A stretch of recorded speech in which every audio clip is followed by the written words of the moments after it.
Halo semuanya, Assalamualaikum warahmatullahi wabarakatuh. Kenalin nih, nama aku Tania Winda Hapsari. Aku dari kelas Hukum Perdata 3J. Di sini aku mau mempresentasikan mind mapping aku pertemuan ke-9, 10, dan 11. Ini tugas online aku. Jadi, sebelumnya kenapa sih ada tugas online? Nah, kita itu diwajibkan untuk stay at home karena sedang terpapar sebuah virus, yaitu corona atau COVID-19 yang sudah hampir ada di seluruh Indonesia. Jadi, kita disuruh social distancing dulu atau stay at home. Jangan berkerumun atau disuruh menghindari kerumunan. Jadi kita kuliahnya online dulu, tugasnya online dulu ya. Buat kalian para anak muda, jangan sekali-kali nongkrong. Di stop dulu nongkrongnya, mending di kos atau di rumah aja. Jangan keluar rumah atau keluar kos kalau itu nggak penting, bahaya. Terus kita juga harus jaga kesehatan kita, jaga pola makan kita, minum vitamin, dan juga setiap pagi harus berjemur tuh. Terus semoga aja virus ini segera berakhir, segera mereda di negara kita. Dan juga aku berharap kalian semua diberikan kesehatan dan dijauhkan dari segala penyakit. Pokoknya sehat-sehat semua. Nah, kembali lagi di tugas aku. Nih. Selanjutnya aku langsung saja ya mulai presentasi. Pertemuan ke-9 mind mapping aku ini, yaitu judulnya adalah perikatan yang timbul dari perjanjian, berakhirnya perikatan. Itu ada 5 poin, Dan yang pertama itu perikatan hapus. Pasal 1381 BW. Dan di perikatan hapus itu juga ada 10 poin sebenarnya, ada 10 poin. Nanti aku jelasin deh. Nah, yang pertama itu karena pembayaran. Apa sih pembayaran itu? Nah, di sini ada 2 pengertian nih. Ditinjau dari pembayaran secara sempit dan secara yuridis. Apa sih pembayaran dalam arti sempit itu atau pembayaran secara sempit itu? Pembayaran secara sempit adalah pelunasan utang oleh debitur kepada kreditur. Pembayaran ini dilakukan dalam bentuk uang atau barang. Kemudian pengertian dalam arti yuridis, pengertian pembayaran dalam arti yuridis itu tidak hanya dalam bentuk uang saja, tetapi juga dalam bentuk jasa seperti jasa sebuah dokter, tukang bedah, jasa tukang cukur, dan jasanya guru privat. Nah, itu pengertian pembayaran dari segi yuridis. Misalnya nih, contoh ya, perjanjian jual beli sepeda antara A membeli sepeda milik si B. Maka saat A membayar harga sepeda dan sepeda tersebut diserahkan kepada B, nah A ini berarti lunas semua kewajiban masing-masing pihak. Antara A, B itu lunas, maka perjanjian jual beli antara A dan B dianggap berakhir atau hapus. Itu. Kemudian yang nomor 2 itu ada karena penawaran pembayaran tunai diikuti dengan penyimpanan atau penitipan. bisa disebut juga konsignasi. Itu terdapat pada pasal 1404 sampai 14012 KUH Perdata. Apa sih penawaran pembayaran tunai diikuti dengan penyimpanan itu? Secara artian itu adalah suatu cara hapusnya perikatan di mana debitur hendak membayar utangnya, namun pembayaran ini ditolak oleh kreditur. Maka kreditur bisa menitipkan pembayaran melalui kepaniteraan pengadilan negeri setempat. Misalnya, aku kasih contoh ya. Misalnya, A punya utang kepada B. Akhirnya, A membayar utang tersebut kepada B. Tapi si B ini malah menolak menerimanya. Nah, dalam kondisi demikian, A ini bisa menitipkan pembayaran utangnya ini melalui kepaniteraan pengadilan negeri setempat atau terdekat. Nanti pengadilan ini yang akan meneruskannya kepada si B. Jadi, jika menitipkan melalui pengadilan ini sudah dilakukan, maka utang piutang antara si A dengan si B ini dianggap sudah berakhir. Jadi begitu. Kemudian yang ketiga ini karena pembaharuan utang atau novasi. Terdapat pada pasal 1425 sampai dengan 1435 KUH Perdata. Apa sih pembaharuan utang itu? Nah, pembaharuan utang adalah perjanjian antara kreditur dengan debitur di mana perikatan yang sudah ada itu dihapuskan dan kemudian muncul suatu perikatan yang baru. Misalnya, A mempunyai utang 1 juta kepada si B, tapi A tidak sanggup untuk membayar utang tersebut. Lalu si B mengatakan bahwa si A tidak perlu lagi membayar utangnya sebesar 1 juta itu, melainkan cukup hanya dengan membayar 500.000 saja, dan utang itu sudah dianggap lunas oleh si A.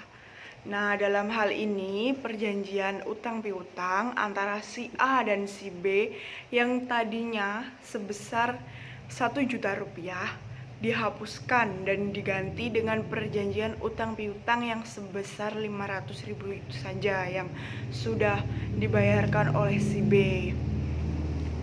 Nah, kemudian yang keempat adalah karena penjumpaan utang atau kompensasi. Itu terdapat pada pasal 1425 sampai dengan 1435 KUH Perdata. Nah, yang dimaksud dengan kompensasi itu adalah hapusan utang masing-masing dengan jalan saling memperhitungkan utang yang sudah dapat ditagih secara timbal balik antara debitur dengan kreditur. Misalnya, A punya utang kepada si B itu sebesar 500.000. Tapi pada saat si B juga ternyata punya utang kepada si A. Jadi sama-sama punya utang nih sebesar 500.000 juga. Nah, dalam hal demikian, maka utang masing-masing sudah dianggap lunas karena impas itu tadi. Karena si A mempunyai utang dengan si B 500.000 dan si B ternyata mempunyai juga utang 500.000 kepada si A. Jadi dianggap lunas atau impas. Dan perjanjian itu juga dianggap sudah berakhir. Kemudian yang kelima adalah percampuran utang atau convisio. itu terdapat pada pasal 1436 sampai dengan 1437 KUH Perdata. Apa sih pengertiannya tentang percampuran utang? Percampuran utang itu adalah percampuran kedudukan sebagai orang yang berutang dengan kedudukan sebagai kreditur menjadi satu. Contohnya, A mempunyai utang kepada si B. Nah, ternyata karena berjodoh, A akhirnya menikah tuh sama si B. Nah, dalam kondisi demikian, maka terjadilah percampuran uang karena antara si A dan si B itu telah terjadi suatu persatuan harta kawin akibat perkawinannya tersebut. Padahal judulnya itu adalah A mempunyai utang kepada B, tapi akhirnya dia itu menikah. Jadi utang itu tadi telah terjadi suatu persatuan karena mereka berdua itu menikah gitu. Kemudian yang keenam karena pembebasan utang. Nah, itu terdapat dalam pasal 1438 sampai dengan 1443 KUH Perdata. Pengertian dari pembebasan utang sendiri yaitu pernyataan sepihak dari kreditur kepada debitur bahwa debitur dibebaskan dari utang-utangnya. Contohnya, si A mempunyai utang kepada si B, tapi B ini membebaskan si A itu dari utangnya, jadi lunas deh gitu.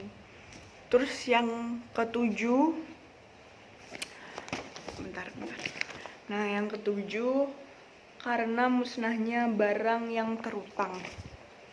Terdapat dalam pasal 1444 sampai dengan 1445 KUH Perdata.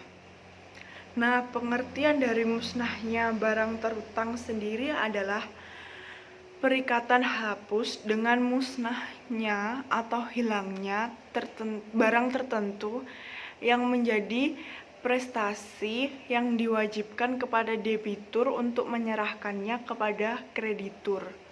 Nah, musnahnya barang yang terutang ini digantungkan pada dua syarat. Yang pertama, musnahnya barang tersebut bukan karena kelalaian debitur, dan yang kedua, debitur belum lalai menyerahkan kepada kreditur. Kemudian yang kedelapan adalah karena berlakunya syarat pembatalan, dan ini diatur dalam bab 1. Artinya apa sih yang dimaksud dengan batal? Nah, yaitu yang dimaksud dengan batal demi hukum di dalam pasal 1446 KUH Perdata itu adalah dapat dibatalkan. Misalkan ya, suatu perjanjian yang dibuat oleh seseorang yang belum dewasa atau belum cakap hukum, perjanjian tersebut itu bisa dimintakan pembatalan melalui pengadilan dan dibatalkan oleh pengadilan, maka perjanjian tersebut pun akhirnya batal atau berakhir karena belum cukup hukum, belum cakap hukum tadi. Kemudian yang kesembilan karena berlakunya yang ke-10 karena terlewat waktu yang diatur dalam suatu bab sendiri. Nah, lewatnya waktu atau bisa disebut dengan kadaluarsa terdapat dalam pasal 1946 sampai dengan 1993 bab 7 buku 4 KUH Perdata. Nah, menurut pasal ini, kadaluarsa adalah suatu alat untuk memperoleh sesuatu atau untuk dibebaskan dari suatu perikatan dengan lewatnya suatu waktu tertentu dan atas syarat-syarat yang ditentukan oleh undang-undang. Nah, kemudian yang poin kedua ada kesepakatan para pihak. Kesepakatan para pihak yang berarti ada persesuaian kehendak yang bebas antara para pihak mengenai hal-hal pokok yang diinginkan dalam perjanjian. Antara pihak harus mempunyai kemauan yang bebas untuk mengikatkan diri di mana kesepakatan itu dapat dinyatakan secara tegas maupun diam-diam. Kemudian, poin ketiga adalah putusan hakim. Putusan akhir dari suatu pemeriksaan persidangan di pengadilan dalam suatu perkara. Putusan akhir dalam sengketa diputus oleh hakim umumnya mengandung sanksi terhadap pihak yang kalah. Nah, kemudian aku mau menjelaskan yang poin keempat, undang-undang. Apa sih undang-undang itu? Undang-undang yaitu peraturan perundang-undangan yang dibentuk oleh DPR dengan persetujuan bersama dengan Presiden yang memiliki kedudukan untuk mengatur kehidupan bersama dalam rangka mewujudkan tujuan dalam bentuk negara. Kemudian yang poin terakhir, poin kelima, yaitu tercapainya tujuan perjanjian. Yaitu tujuan perjanjian ini terkait dengan prestasi yang dijanjikan para pihaknya. Apabila prestasi yang diperjanjikan telah dilaksanakan, maka perjanjian dihapuskan. Nah, itu tadi presentasi saya dari pertemuan ke-9. Selanjutnya saya akan mempresentasikan lagi pertemuan ke-10 nih, yaitu tentang perikatan yang timbul dari perjanjian. Di sini ada satu poin, yaitu jenis-jenis perjanjian bernama jual beli, tukar menukar, sewa menyewa, hibah, perjanjian melakukan pekerjaan atau pemborongan, penitipan barang, peminjam pakai, pinjam meminjam, pemberian kuasa, dan perdamaian. Nah, aku mau ngejelasin apa sih artinya dari jual beli. Nah, jual beli adalah transaksi tukar menukar barang yang mempunyai nilai di mana salah satu pihak menjual barang tersebut dan pihak lain akan membelinya sesuai dengan kesepakatan. Kemudian tukar menukar. Tukar menukar dapat diartikan suatu persetujuan dengan mana kedua belah pihak mengikatkan dirinya untuk saling memberikan suatu barang secara bertimbal balik sebagai suatu ganti barang lainnya. Itu terdapat dalam pasal 1451 KUH Perdata. Nah, kemudian sewa menyewa adalah suatu perjanjian dengan mana pihak yang satu mengikatkan dirinya untuk memberikan kenikmatan suatu barang kepada pihak lain selama waktu tertentu, itu dengan pembayaran sesuatu harga yang disanggupi oleh pihak yang terakhir itu. Terdapat pada pasal 1548 KUH Perdata. Dan selanjutnya ada tukar menukar.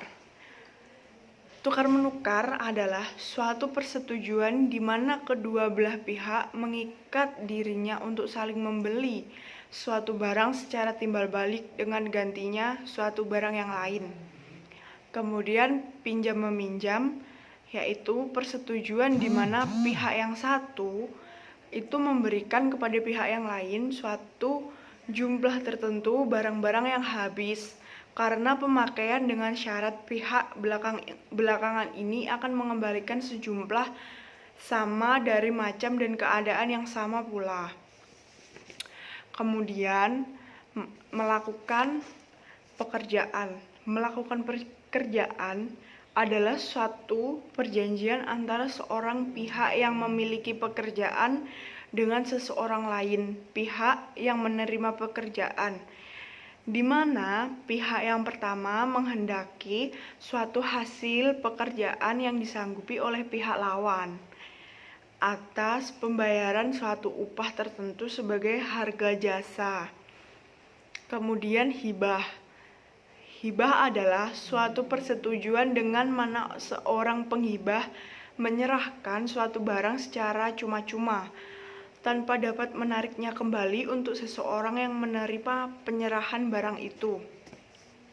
Kemudian barang penitipan barang, yaitu merupakan suatu perjanjian real yang berarti bahwa ia baru saja terjadi dengan dilakukannya suatu perbuatan yang nyata, yaitu diserahkannya barang yang dititipkan. Kemudian pinjam pakai, itu suatu perjanjian dalam mana pihak yang satu menyerahkan suatu barang untuk dipakai dengan cuma-cuma kepada pihak yang lain, dengan syarat bahwa pihak yang menerima barang itu setelah lewat waktu yang ditentukan akan mengembalikan barang tersebut. Dan kemudian pemberian kuasa, yaitu suatu persetujuan yang berisikan pemberian kekuasaan kepada orang lain yang menerimanya untuk melaksanakan sesuatu atas nama orang yang memberikan kuasa. Dan yang terakhir ada perdamaian. Apa sih perdamaian itu? Yaitu suatu persetujuan yang berisi bahwa dengan menyerahkan, menjanjikan, atau menahan suatu barang, kedua belah pihak mengakhiri suatu perkara yang sedang diperiksa pengadilan atau mencegah timbulnya suatu perkara. Terdapat pada pasal 1851 KUH Perdata. Nah, demikian presentasi saya pertemuan ke-10. Selanjutnya saya akan kembali mempresentasikan pertemuan ke-11. Nah, pertemuan ke-11 itu tentang perikatan yang timbul dari perjanjian, jenis-jenis perjanjian tidak bernama. Itu ada 7 poin. Yang poin yang pertama itu perjanjian lisensi. Apa sih perjanjian lisensi itu? Perjanjian lisensi itu adalah izin yang diberikan oleh pemegang paten kepada pihak lain berdasarkan perjanjian pemberian hak untuk menikmati manfaat ekonomi dari suatu paten yang diberikan perlindungan dalam jangka waktu dan syarat tertentu. Dan yang poin kedua, pembiayaan konsumen. Perikatan yang lahir dari kontrak atau persetujuan kontrak merupakan persetujuan tertulis. Dan kemudian yang ketiga, poin ketiga ada sewa beli. Sewa beli yaitu jual beli barang di mana penjual melaksanakan penjualan barang dengan cara memperhitungkan setiap pembayaran yang dilakukan oleh pembeli dengan pelunasan atas harga yang telah disepakati bersama dan diikat dalam satu perjanjian, serta hak milik atas barang tersebut akan beralih dari penjual kepada pembeli setelah harganya dibayar lunas oleh pembeli kepada penjual. Kemudian yang poin keempat itu ajak piutang, yaitu suatu transaksi keuangan sewaktu suatu perusahaan menjual piutangnya dengan memberikan suatu diskon. Kemudian poin selanjutnya waralaba. Apa sih waralaba itu? Waralaba itu dokumen krusial baik sebagai franchise atau waralaba maupun franchiser atau pewaralaba. Kemudian yang poin ke-6 adalah bot. yaitu bentuk perjanjian kerjasama yang dilakukan antara pemegang hak atas tanah dengan investor yang menyatakan bahwa pemegang hak kepada investor untuk mendirikan bangunan tersebut kepada pemegang hak atas tanah setelah jangka waktu perjanjian itu berakhir. Dan yang terakhir adalah sewa guna usaha. Sewa guna usaha itu adalah kegiatan pembayaran dalam bentuk penyediaan barang modal, baik secara sewa guna usaha dengan hak opsi atau finance lease, maupun sewa guna usaha tanpa hak opsi atau operating lease untuk digunakan oleh lease sebelum jangka waktu tertentu berdasarkan dengan pembayaran, dan itu secara berkala.